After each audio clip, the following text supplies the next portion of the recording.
Hello everyone, कैसे हो आप सब। उम्मीद करता हूँ बढ़िया हो गया। परीक्षा की तैयारी कर रहे होगे। आज का टॉपिक इतना इंपॉर्टेंट है कि परीक्षा में तो ये इसके बारे में कुछ ना कुछ आपसे जरूर पूछा जाएगा। तो देख लेते हैं आपका टॉपिक क्या है आज का। स्त्री जनन तंत्र का देखिए दृश्य। सबसे पहले ये बायोलॉजी का पार्ट 10 है। ये क्लास 10वीं है और इस चित्र को आप ध्यान से देखिए। आज मैं इसके बारे में आपके मन में जो भी प्रश्न बन रहे होंगे इससे संबंधित मैं आपको उसके बारे में बताऊंगा। ठीक है। तो आप देख पा रहे हैं मैंने योनि का चित्र बना रखा है। सीधा सीधा का स्त्री जनन तंत्र ये होता है। क्या है? स्त्री जनन तंत्र होता है।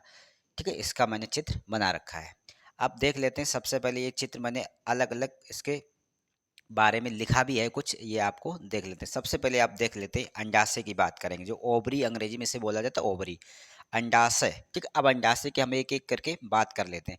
अंडाशय कितना 3 सेंटीमीटर लंबा होता है और 2 सेंटीमीटर चौड़ा होता है और इसका भार समथिंग 3 ग्राम या 4 ग्राम, 3 ग्राम समथिंग होता है। 3 ग्राम के 19-20 हो सकता है। ठीक है। इसके बाद बात करेंगे ये अल्टरस लिखा हुआ, जो आप अल्टरस को हिंदी में कहते हैं गर्भाशय। तो याद रखना, देखो ये नलिकाएं यहाँ से गई हुई हैं और ये इधर एक नलिकाएं, ये दोनों नलिकाएं आपस में ज्वाइंट होकर एक गर्भाशय बनाती। क्या बनाती? गर्भाशय। गर्भाशय को हिंदी में अंग्रेजी में कहते हैं अल्टरस।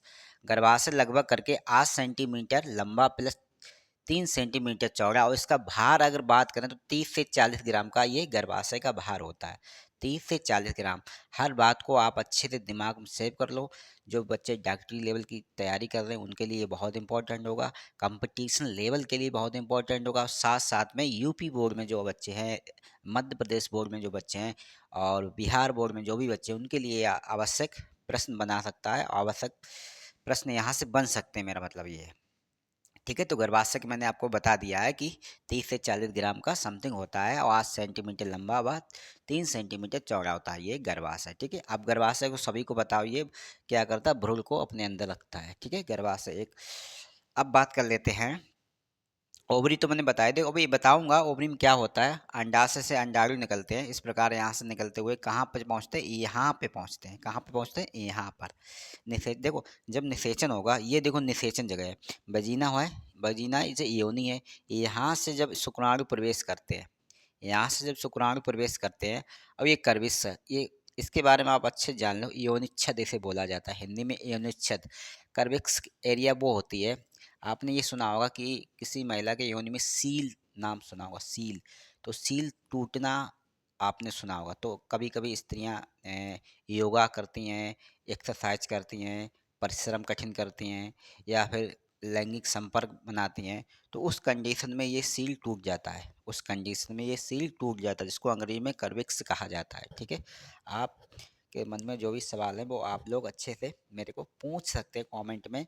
मैं आपको इसके बारे में बता दूँ। ये एक सील होती है योनि में। ये जब मान लीजिए स्त्रियां कभी कभी योगा करती हैं, हार्ड वर्किंग करती हैं या फिर कोई एक्सरसाइज करती हैं। योगा एक्सरसाइज एक बात हो गई, कोई बात नहीं।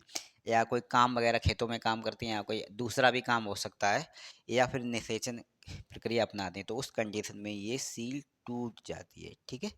तो हो सकता है हल्की ब्लीडिंग भी हो। तो ये कभी कभी किसी का नहीं भी होता है। अब वजीना की बात करते हैं। वजीना वो एरिया होती है, इसे मैथुन कक्ष या सेक्स कक्ष भी कहा जाता है। ठीक है।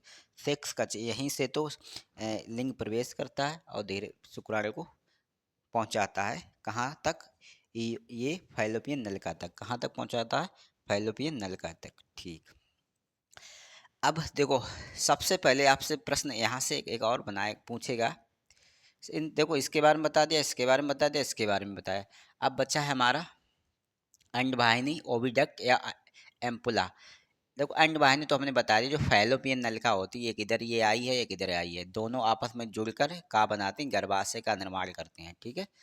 अब आपके बारे में बात करें एम्पुला। एम्पुला नाम नया है लेकिन बहुत इंपॉर्टेंट। आपने इससे पहले इसके बारे में शायद ना सुना हो, लेकिन आज आप बताएंगे। वैसे नॉर्मल तौर पे अगर आपसे प्रश्न पूछ लिया जाता है कि निषेचन आखिर कहाँ संपन्न होता है, तो आप बता सकते हैं अंडवाहिनी या फैलोपियन नलिका। ठीक है। अंग्रेजी में फैलोपियन नलिका या अंडवाहिनी बता सकते हो। लेकिन निषेचन किस स्थान पर होता है ये आपको अगर पूछा जाए तो याद रखना वो स्थान होगा एम्पुला। ठीक है। ये कहाँ पे होता है? ये अंडाशय से ये फैलोपियन नलिका में ठीक ये बीचों बीच में स्थित होता है। फैलोपियन नलिका के ये ठीक बीचों बीच इसमें स्थित होता है, या आप अंडवाहिनी के ठीक बीचों बीच में स्थित होता है। ये एम्पुला होता है। क्या होता है? एम्पुला। यहाँ पर निषेचन संपन्न होता है, रियल वाला।